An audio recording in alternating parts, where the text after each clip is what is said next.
Hello everyone, welcome back to my YouTube channel Legal World.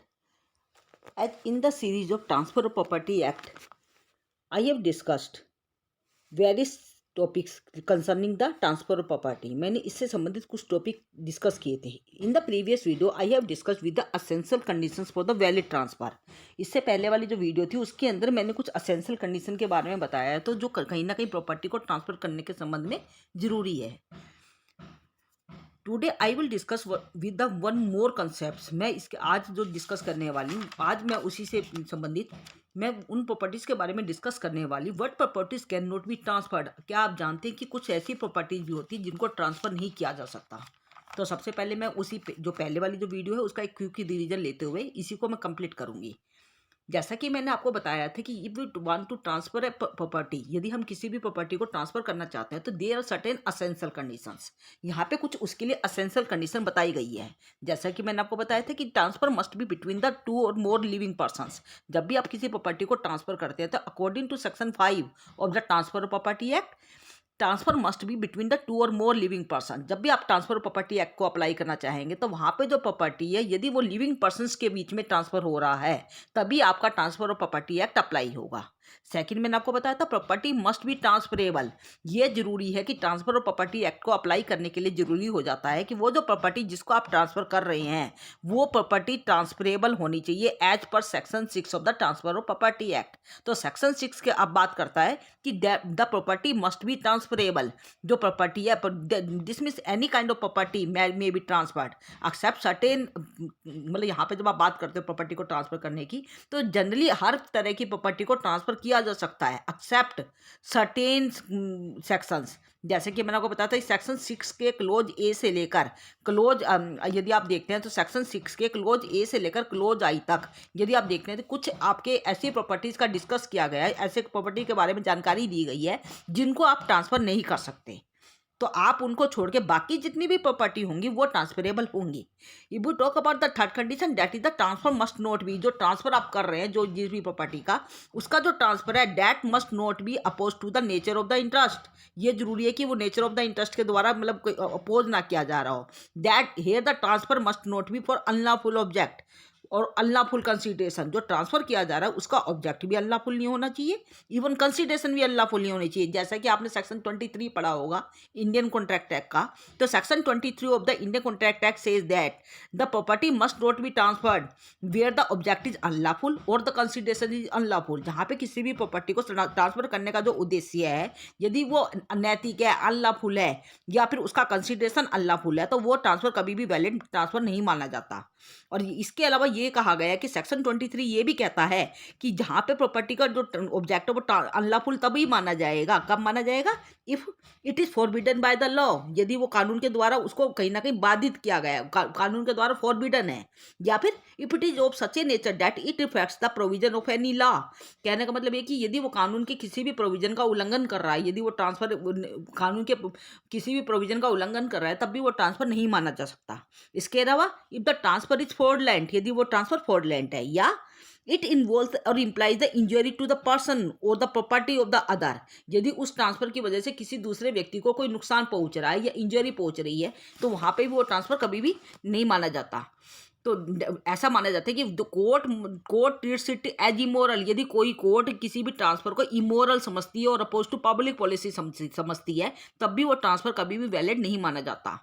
To a person या फिर ऐसा कोई transfer to a person to who is legally disqualified to be a transferee. यदि उसको legally disqualify किया गया है कि वो ट्रांसफरी की कंडीशन में नहीं आ पाएगा, मतलब उसके नाम में ट्रांसफर नहीं किया जा सकता, in that case also the property is not transferable. वहाँ पे भी प्रॉपर्टी ट्रांसफरेबल नहीं हो सकती. जैसा कि आपने ट्रांसफर ऑफ प्रॉपर्टी एक्ट का यदि आप सेक्शन 136 पढ़ेंगे, according to section 136 of the transfer of property act a जज और a legal practitioner are disqualified from purchasing actionable claim.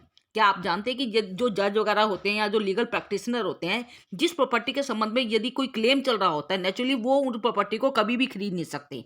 और इसको कहीं ना कहीं सेक्शन 136 के द्वारा इसे रोका गया है. तो सेक्शन 136 जो ट्रांसफर ऑफ प्रॉपर्टी एक्ट है वो इसी के संबंध में कहता है कि ए जज और a legal practitioner who are disqualified from purchasing in actionable claim as they are connected with the court of justice of law, क्योंकि वो कोर्ट के साथ संबंधित जुड़े हुए हैं और वहाँ पे उसी से संबंधित क्लेम को वो ले रहे हैं, उसी के संबंध में वो न्याय करने वाले हैं, तो वो उस प्रॉपर्टी को कभी भी खरीद नहीं सकते। तो इसके संबंध में वहाँ पे उन पर रोक लगाई गई है।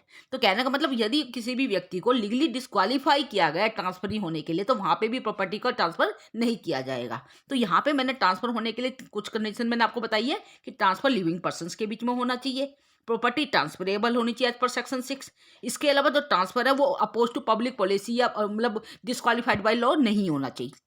इसके अलावा आप देखेंगे तो जब सेक्शन 7 है वो ये कहते हैं कि पर्सन कॉम्पिटेंट टू ट्रांसफर, जो प्रॉपर्टी जब ट्रांसफर की जा रही है तो वहाँ पे जो व्यक्ति है वो कॉम्पिटेंट व्यक्ति होना चाहिए। कॉम्पिटेंट का मतलब क्या होता है कि who is competent to contract, कि ऐसा व्यक्ति यदि वो कॉन्ट्रैक्ट करने के लिए यदि वो मतलब वैलिड व्यक्ति है तभी वो ट्रांसफर करने के लिए भी वैलिड माना जाएगा। Means every person who is competent to contract is entitled to transfer the property और authorise to dispose of the transfer of the property. तो कहने का मतलब यदि कोई व्यक्ति कॉन्ट्रैक्ट करने के लिए एलिजिबल नहीं है तो वो भी ट्रांसफर करने के लिए भी एलिजिबल नहीं माना जाता, जनरली ऐसा ही कहा जाता है। तो कहने का मतलब सेक्शन 7 जो है वो section 7 of the transfer property act describe the persons who are competent to transfer.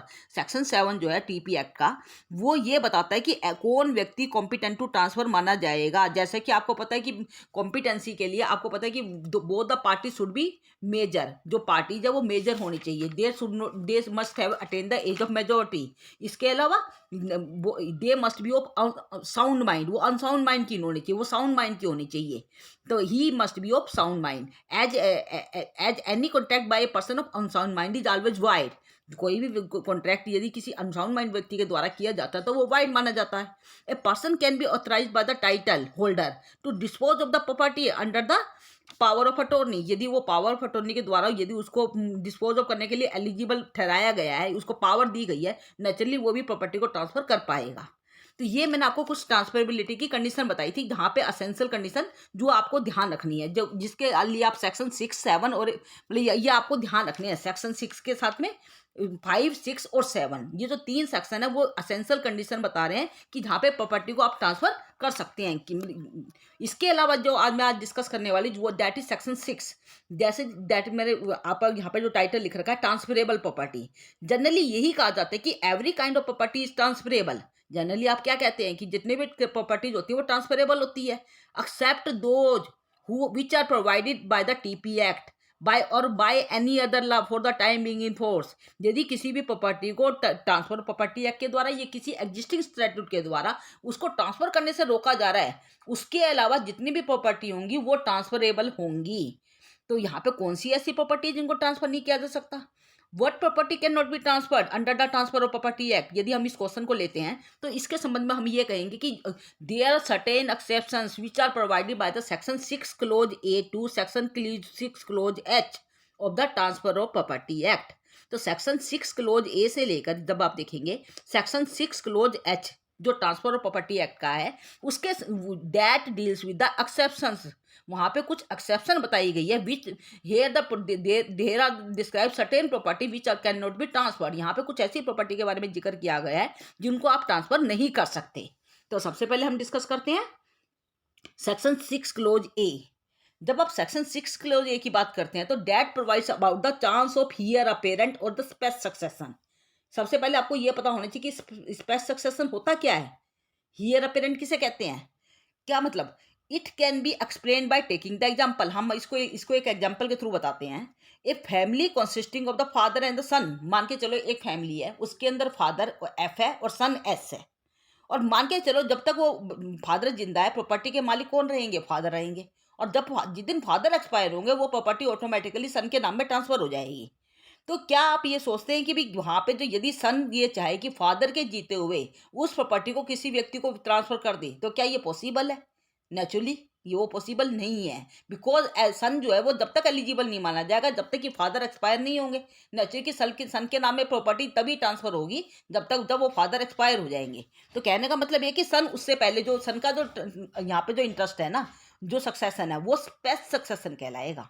तो क्या बोलेंगे, हेयर द एस जो son succession is the spes succession, S succession to the property in future is a chance. यहाँ पे जो S का जो सन का जो सक्सेशन है वो फ्यूचर के ऊपर डिपेंड करेगा, वो चांस के ऊपर डिपेंड करेगा।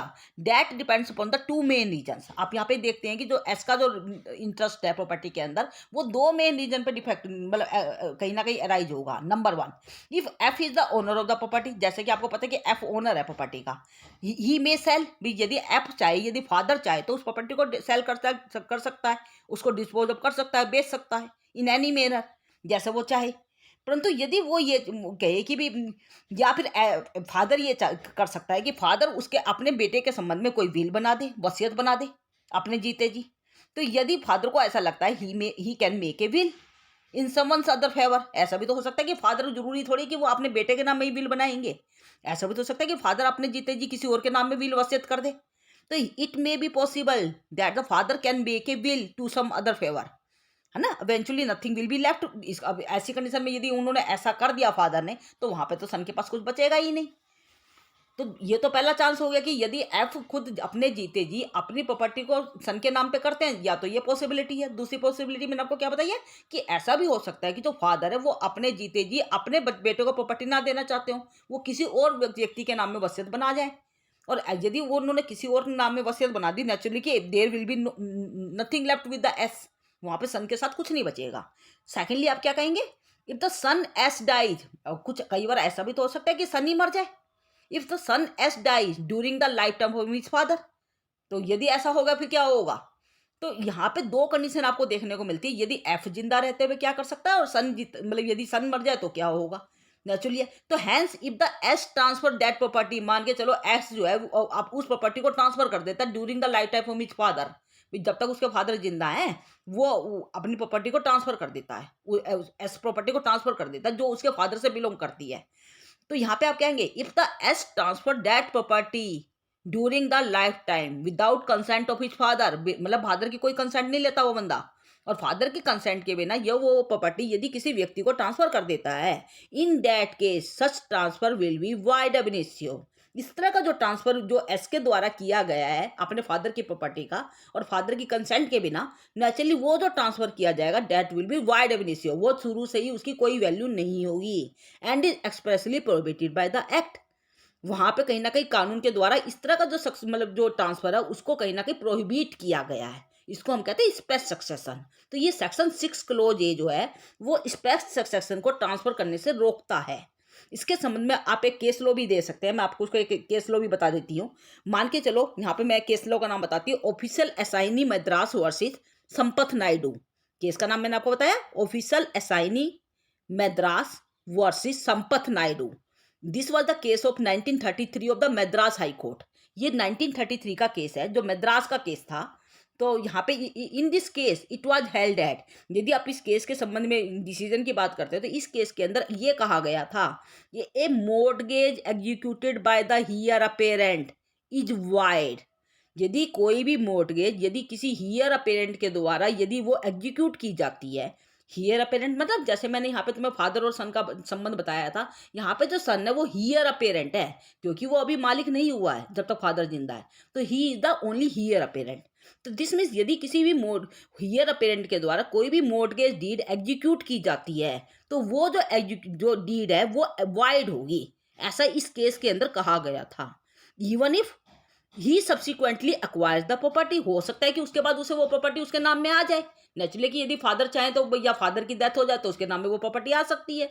तो कहने का मतलब even if he subsequently acquires the property as an heir conclusively, मतलब इसका परिणाम स्वरूप हम क्या कहेंगे, we can say that the transfer of spes succession is void ab initio. यहाँ पे यदि किसी भी स्पेस सक्सेशन प्रॉपर्टी का ट्रांसफर किया जाता है या हियर अपेरेंट के द्वारा ट्रांसफर किया जाता है तो वो वाइड अब इनिशियो माना जाता है, ऐसा सेक्शन 6 क्लोज ए के अंदर कहा गया है। तो ये आपको समझ में आ गया, सेक्शन 6 क्लोज ए स्पेस सक्सेशन को ट्रांसफर होने से रोकता है। सेकेंड यदि हम पॉइंट पे आते हैं, that is the section 6 clause B. Section 6 clause B defines the right of re entry. वो राइट ऑफ री एंट्री की बात करता है। राइट ऑफ री एंट्री का मतलब right of re entry means the right to resume the possession of the land. that has been given to some other person for a certain period of time। एक ऐसी property, ऐसी land जो किसी दूसरे व्यक्ति को कुछ समय के लिए दी गई थी, तो उस पे रेंट मतलब वापस अपनी एंट्री करने का जो अधिकार है उसको कहा जाता है राइट ऑफ री एंट्री। तो मैंने आपको क्या बताया, right of re entry means right to resume the possession of the land that has been given to some other person for a certain period of time। Generally such cases are seen in the lease cases। इस तरह के जब आप cases देते हैं तो वहां पे लीज के संबंध में इस तरह के केसेस आपको देखने को मिलते हैं। तो generally such cases are seen in the lease cases that empowers the lessor to re entry upon the demised premises if the rent is arrear. यदि मान के चलो किसी ने व्यक्ति ने अपनी जमीन को लीज पे दिया था किसी भी व्यक्ति को, तो वहां पे यदि वो जो लीजी है यदि वो रेंट नहीं देता, उसका किराया वगैरह सही से नहीं देता, तो ऐसी स्थिति में वहां पे जो लीजर है उसका अधिकार होता है कि वो उसके ऊपर री एंट्री कर ले। री एंट्री मतलब वो अपनी जमीन को वापस ले सकता है, उसको निकाल सकता है फोर्स। तो ऐसी कंडीशन में आप क्या कहेंगे कि this is a right which a lessor has against the lessee for the breach of express condition. वहां पे उनके बीच में क्या कंडीशन हुई थी जब लीज पे दिया गया था, उनके बीच में ये कंडीशन हुई थी कि भी जो मैं तुम्हें 10 साल के लिए 5 साल के लिए तुम्हें अपनी प्रॉपर्टी लैंड लीज पे दे रहा हूँ, आप इसके बदले में मुझे प्रॉपर उसका मतलब किराया देते रहेंगे, रेंट देते रहेंगे। और जब वो उस ब्रीच ऑफ कंडीशन को ब्रीच किया जा रहा है लीजी के द्वारा, नेचुरली तो lessor has right to re entry on that land. तो लीजर का ये अधिकार होगा कि वो उस लैंड के ऊपर जाकर अपना अधिकार पुनः re entry. There is a case on the point that is the redevision company. इस पॉइंट पे आपको एक केस देखने को मिलेगा दैट इज रीडेविशन कंपनी का जो वाद है। In this case A purchase certain goods from B on the hire purchase agreement and containing a clause that after purchase A would take the property and make the payment in the installment। इसके अंदर एक व्यक्ति जो ए है वो B से कुछ property खरीदता है और वो इस शर्त पे खरीदता है कि वो प्रॉपर्टी पहले ले लेगा और उसकी जो कीमत है वो इंस्टॉलमेंट में पे करेगा। और मान के चलो यदि A fails to pay the instalment, A वो इंस्टॉलमेंट पे करने में असफल रहता है, then we would have right to re entry on the premises. B का अधिकार होगा कि वो उस प्रॉपर्टी की प्रमाइसेस पे री एंट्री कर सकता है and take the possession of that property, और वो उस प्रॉपर्टी का पोजेशन अपने हाथ में ले सकता है। दिस मीन्स यहाँ पे जब आप देखते हैं तो there is a point two remember. यदि हमें यहाँ पे क्या चीज़ ध्यान रखने की है कि यहाँ पे जो राइट ऑफ री एंट्री है, जो बी का जो राइट है री एंट्री का, that is his personal right, वो उसका पर्सनल राइट है and the same can not be transferred by him.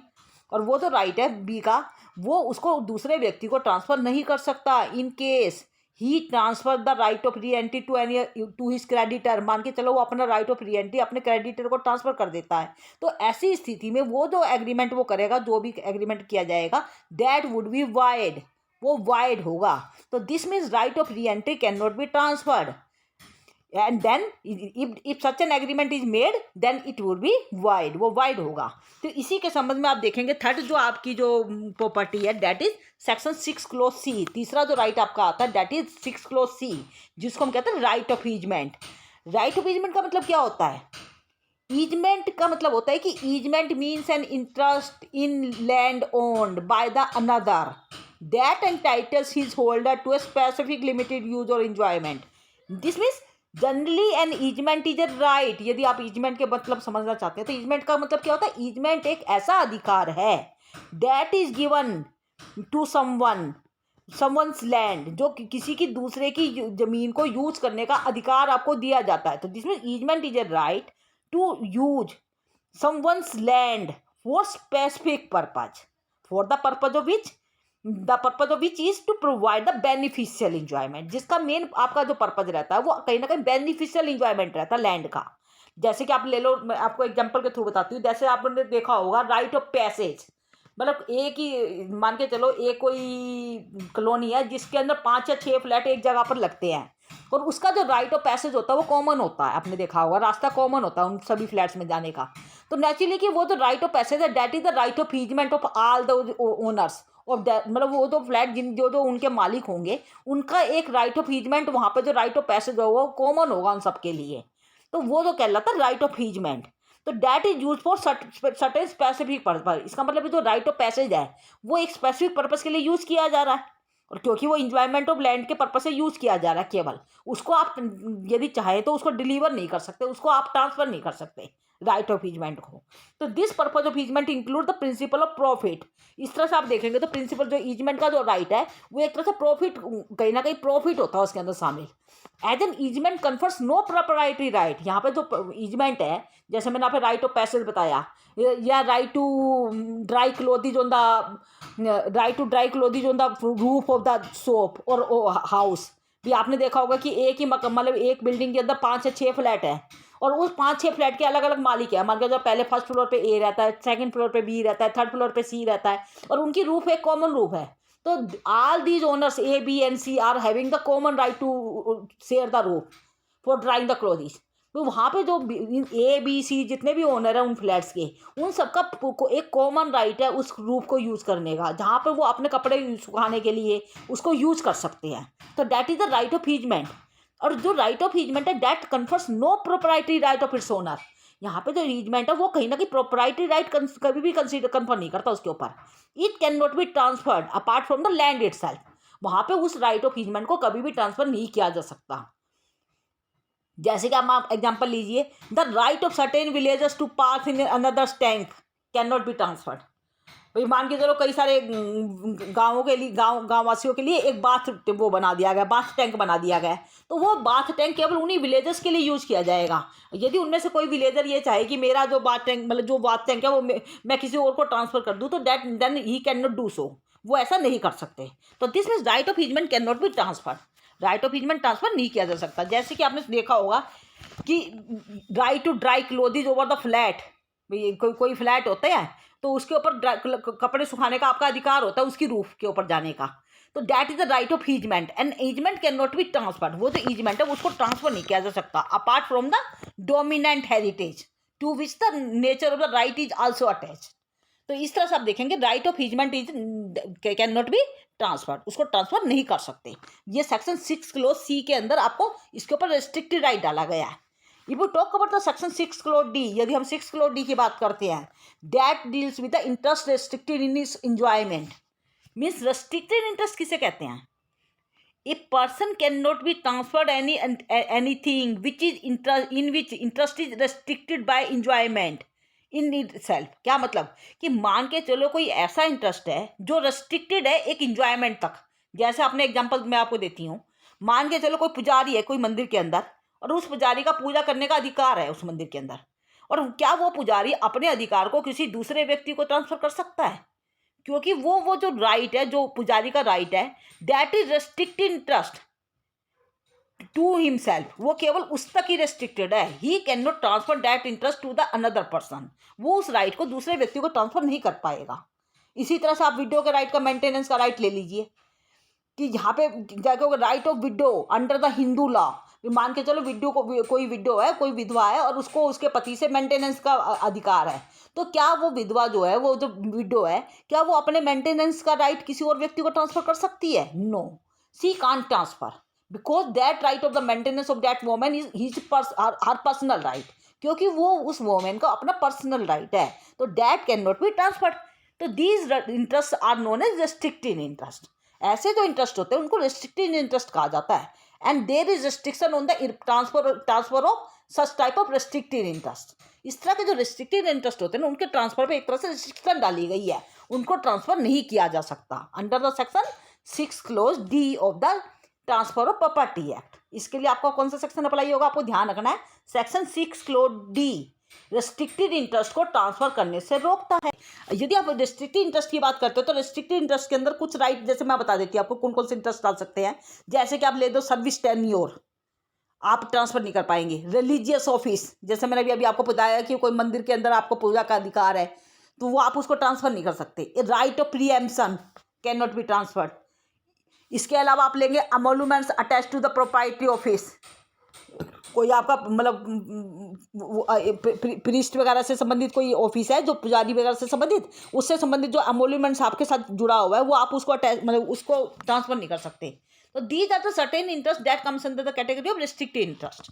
ये वो इंटरेस्ट है जो रेस्ट्रिक्टेड इंटरेस्ट की कैटेगरी में आते हैं, और यहाँ पर उनको आप ट्रांसफर नहीं कर सकते under the section 6 clause D of the transfer of property act. तो ये आपको ध्यान रखनी है।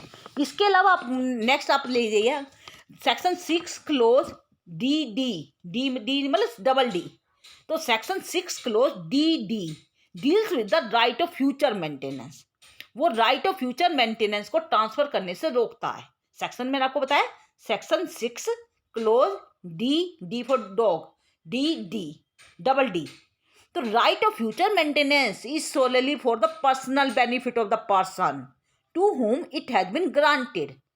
जो राइट ऑफ फ्यूचर मेंटेनेंस होता है वो जनरली एक तरह का पर्सनल इंटरेस्ट होता है जो एक व्यक्ति के अपने पर्सनल यूज के लिए ग्रांट किया जाता है and thus it can not be transferred. इसको ट्रांसफर नहीं किया जा सकता। जैसे कि आप एग्जांपल लीजिए, right of a women to receive the maintenance from her husband.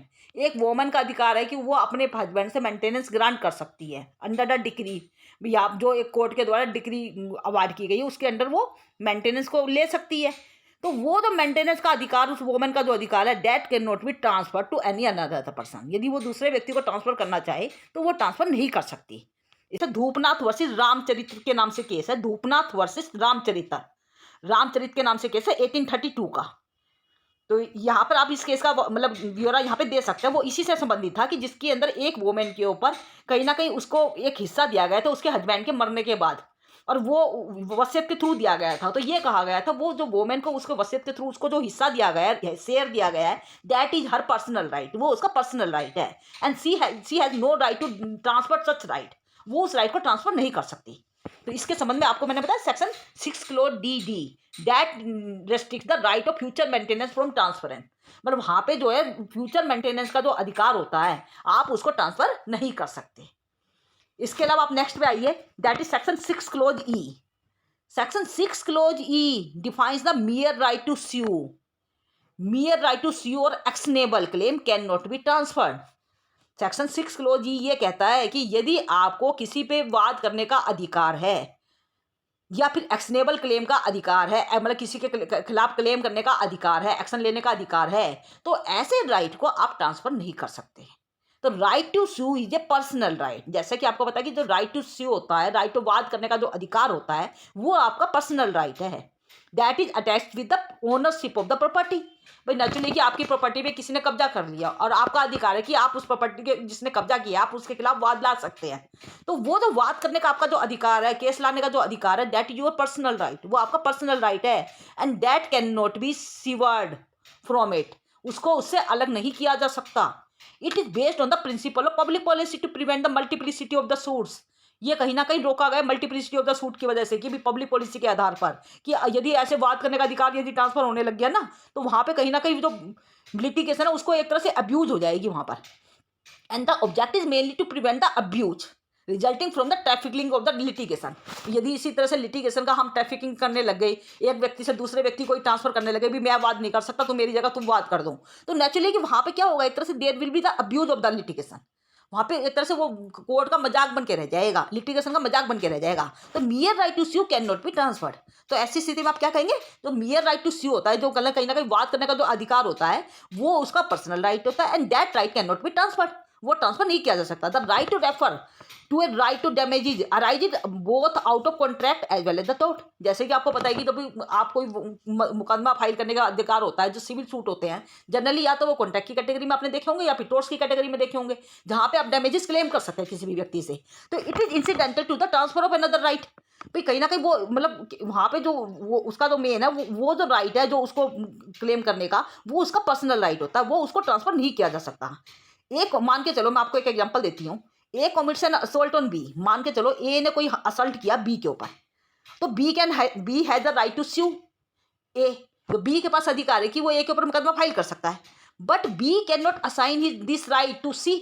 B यदि चाहे कि वो उसकी जगह पे सी सी ए के खिलाफ मुकदमा करे तो ऐसा पॉसिबल नहीं है, और सी उसको क्लेम करे, उस डैमेजेस को क्लेम करे मतलब ए से, तो दिस इज नॉट पॉसिबल। ये पॉसिबल नहीं है। इन contract also rule of the same. यहाँ पे इसी तरह से आप कॉन्ट्रैक्ट के संबंध में ले सकते हैं। मान के चलो ए और बी के बीच में कोई कॉन्ट्रैक्ट हुआ था और जिसको ए ने कहा था कि आप मुझे 50,000 का माल दीजिएगा, बी को कहा था, और बी ने वो माल नहीं दिया। Naturally B has violated the contract, B ने कॉन्ट्रैक्ट का वायलेशन किया, तो A has right to sue the B.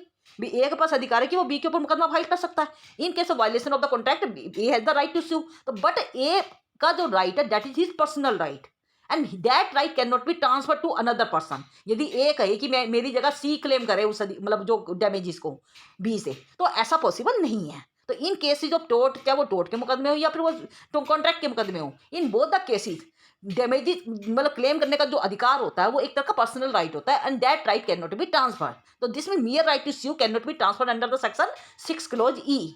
6 clause E के अंदर मियर राइट टू स्यू वाद करने का जो अधिकार होता है उसको ट्रांसफर नहीं किया जा सकता, ये कहा गया है। हाँ जी, इसके बाद आप नेक्स्ट पॉइंट पे आइए, that is section 6 close F.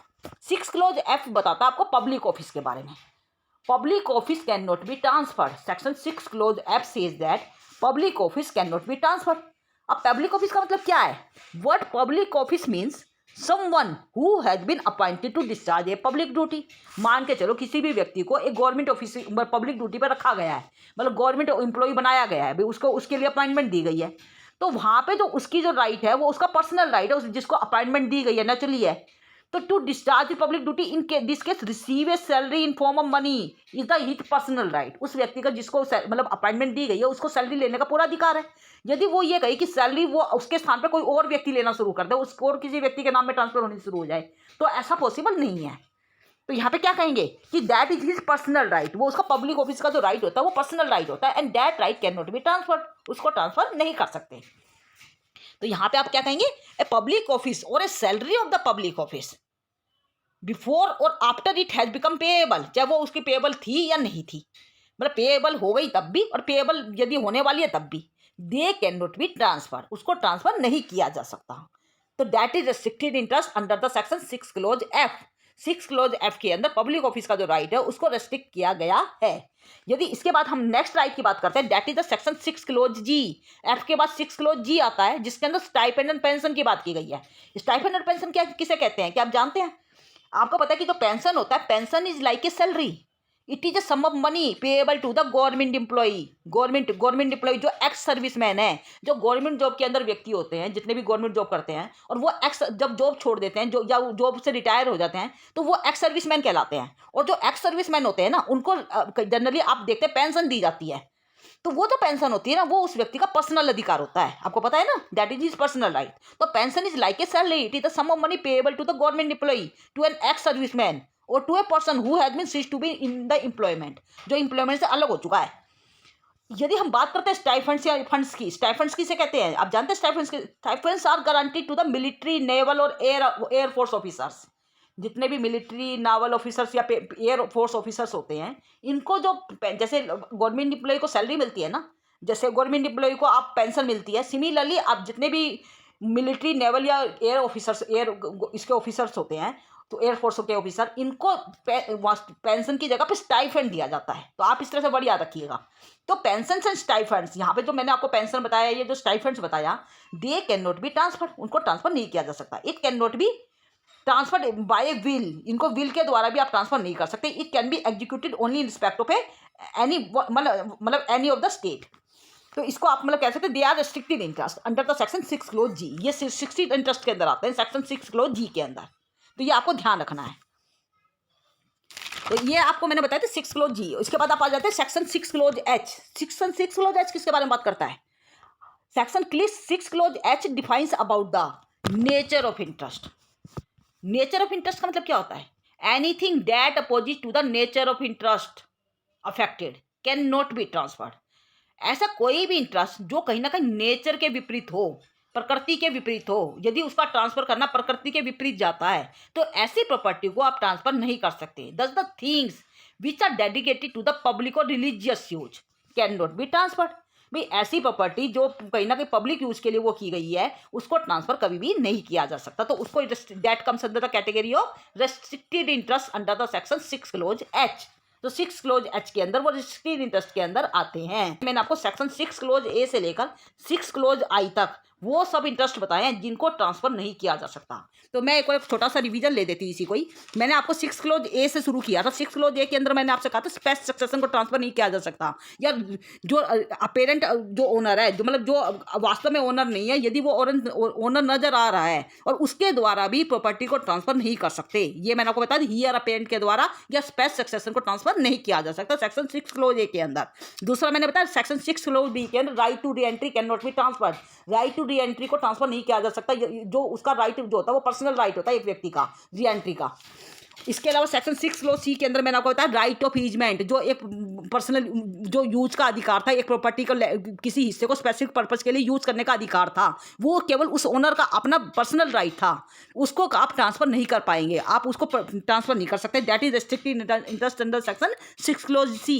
If you talk about the section 6 clause D, that provides about the restricted interest. Section 6 clause D कुछ ऐसे इंटरेस्ट के बारे में बात करता है जो रेस्ट्रिक्टेड है। रेस्ट्रिक्टेड मतलब मैंने क्या बताया, जिसको कानून के द्वारा रोक दिया गया है, उनको आप ट्रांसफर नहीं कर सकते। जैसे कि मैंने आपको बताया था right to service tenure, religious office का राइट हो गया, प्रीएम्पशन का राइट हो गया, emoluments attach to the priestly office हो गया। तो ये सारे राइट ऐसे थे जो रिस्ट्रिक्टेड इंटरेस्ट के अंदर आते हैं, जिनको ट्रांसफर नहीं किया जा सकता। इसके अलावा सेक्शन 6 क्लोज ई के अंदर मैंने कहा था mere right to sue can not be transferred. यदि आपका वाद करने का अधिकार है तो आप उस राइट को दूसरे व्यक्ति को ट्रांसफर नहीं कर सकते। इसके अलावा मैंने आपको बताया 6 क्लोज एफ पब्लिक ऑफिस को ट्रांसफर नहीं किया जा सकता 6 एफ के अंदर। मतलब यदि आप किसी पब्लिक एम्प्लॉयमेंट में गवर्नमेंट जॉब के अंदर है, आप ना तो उस गवर्नमेंट ऑफिस को ट्रांसफर कर सकते किसी और व्यक्ति को, ना ही उसकी सैलरी को ट्रांसफर कर सकते हैं। सेक्शन 6 क्लोज जी के अंदर मैंने आपको बताया पेंशन या जो स्टाइफंड्स होते हैं उनको ट्रांसफर नहीं किया जा सकता। They are the restricted under the section 6 clause G. Stipend या पेंशन जो होते हैं वो रिस्ट्रिक्टेड इंटरेस्ट के अंदर आते हैं। सेक्शन 6 क्लोज एच के अंदर मैंने आपको नेचर ऑफ इंटरेस्ट की बात करी है कि यदि ऐसा कोई इंटरेस्ट है जो नेचर के विपरीत जाता है जिसको ट्रांसफर करना, तो वो ऐसे इंटरेस्ट को आप ट्रांसफर नहीं कर सकते। Dedicated to the public or religious use. यदि वो पब्लिक या रिलीजियस यूज के लिए रखा गया और वो नेचर ऑफ इंटरेस्ट के विपरीत जाता है, तो ऐसे इंटरेस्ट को आप 6 क्लोज एच के अंदर उसको रिस्ट्रिक्ट किया गया है, उसको ट्रांसफर नहीं किया जा सकता।